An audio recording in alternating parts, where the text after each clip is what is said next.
आज चाहिँ म कर्कलोको उसको अचार बनाउँदैछु। डाँठको त्यो चाहिँ हामीले सुकाएको हुन्छ, त्यसलाई हामी लखना भन्छौँ हामी गुरुङहरूले चाहिँ। त्यसको अचार बनाउँदैछु है हेर्नलाई। पानी उमाल्दैछु मैले यहाँ। यो हो यस्तो हुन्छ यो। यसलाई काटेको मैले यो कपाल बाटे जस्तै बाटेर सुकाएर राखेको हुन्छ। यसलाई मैले मसिनो गरेर काटेँ। अब यो उमालेको पानीमा उमाल्छु एकछिन मात्रै।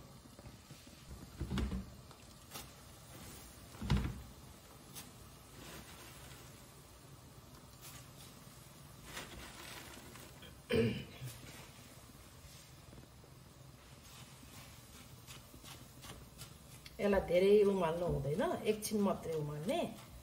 किन भन्दा धेरै उमाल्यो भने चाहिँ फ्यात्त हुन्छ। यसलाई यसको यो कोकाउने जुन हुन्छ नि, एक किसिमको कोकाउँछ नि यसले खायो भने, यो खाँदाखेरि त्यो कोकाउनलाई मार्ने मात्रै हो। एकछिन यसलाई चाहिँ उमाल्छु।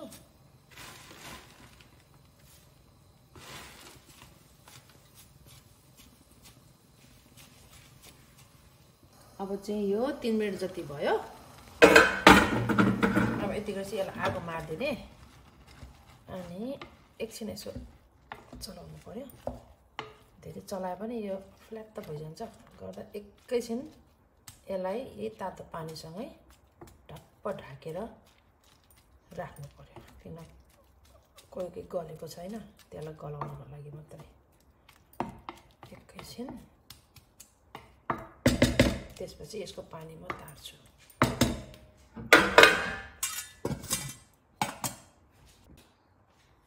अब चाहिँ यसको पानी तार्दिन्छु। धेरै बेर बस्यो भने फेरि गल्छ।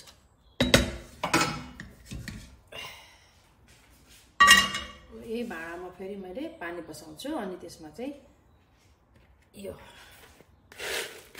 मुलाको चाना यसलाई पनि हल्का उमाल्छु अनि त्यससँग मिसाएर अचार बनाउने। ल अब यो पानीले उम्ल्यो। यसमा चाहिँ अब यो मुलाको चाना उमालिदिने।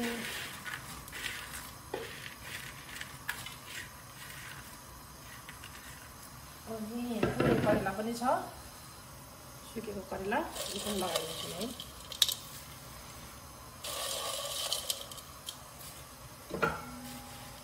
धेरै भेटमा पकाउने, यसलाई गलाउने काम मात्रै गर्ने। करेला त तातो पानीमा मात्रै भिजाएर पनि हुन्छ, बनाउन मिल्छ। तर अहिले चाहिँ अलिक छिटो बनाउनु पर्ने भयो, अलिक कम्ती भयो ग्यास पानी।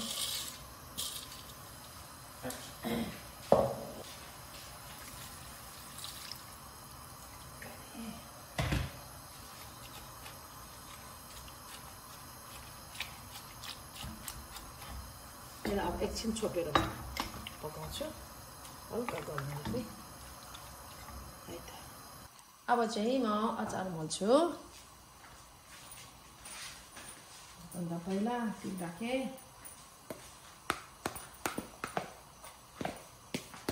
यो तिल चाहिँ 300 ग्राम तेल अनि खुर्सानीको धुलो। यो पिरो चाहिँ हो, त्यो अर्को पनि हाल्नु होला। पिरो टक्क बनाउनु पर्यो है। लप्सीको धुलो 1 चम्चा ठुलो, 2 कागती पनि राख्छु अहिले। अनि नुन स्वाद अनुसार।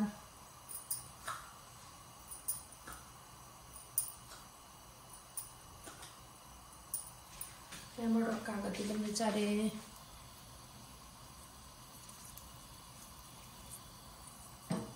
कागती पनि सुकिसक्यो क्या, रसै हाल्नु।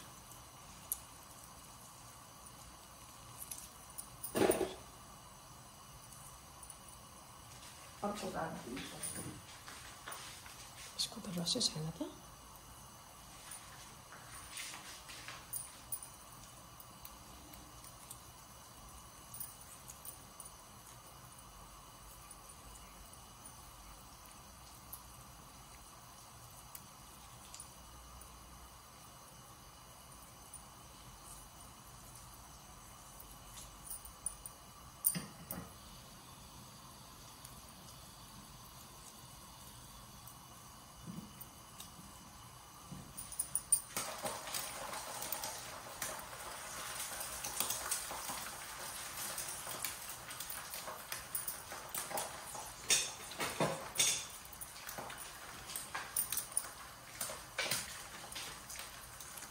दिइहाल्छ अरे कि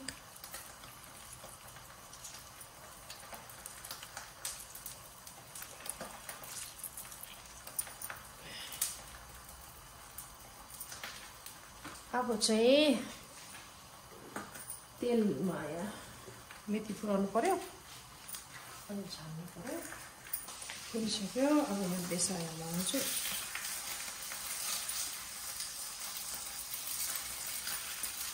अलिक तेल कम्ती हुन्छ होला मसँग सिलम पनि थियो कि त यो पनि हाल्छु सिलमको धुलो तेल पनि तात्यो यसमा यो खुर्सानी लगाइदिउँ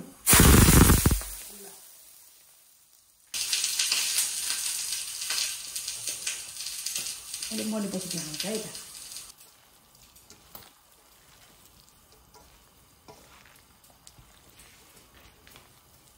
मोल्दाखेरि मिच्नु हुँदैन यसरी यस्तो हुँदैन यसरी फर्केर यस्तो गरेर हल्का हातले मोल्नुपर्छ अचारले किन भन्दा मिच्यो भने यो चाहिँ किन कर्कलो चाहिँ अलि नरम हुन्छ त्यसले गर्दा हात यसो गरेर यस्तो गरेर मोल्नुपर्छ अनि तपाईहरुले यसमा चाहिँ भटमास पनि हाल्न सक्नुहुन्छ है लास्टमा खाने बेलामा भटमास अनि प्याज हाल्यो भने मिठो हुन्छ म चाहिँ लास्टमा हाल्छु भटमास र कसै अहिले हाल्छु ल अचार रेडी भयो यो अचार चाहिँ भोलिको लागि हो भोलि यो सानो प्रोग्राम छ त्यसको लागि बनाइदिएको मैले अब यसमा चाहिँ खाने बेलामा मात्रै प्याज काटेर राख्छु किन भन्दा अहिले राख्यो भने गल्छ त्यो फेरि खाने बेलामा हाल्दियो भने कुरुम कुरुम मिठो हुन्छ रेडी भयो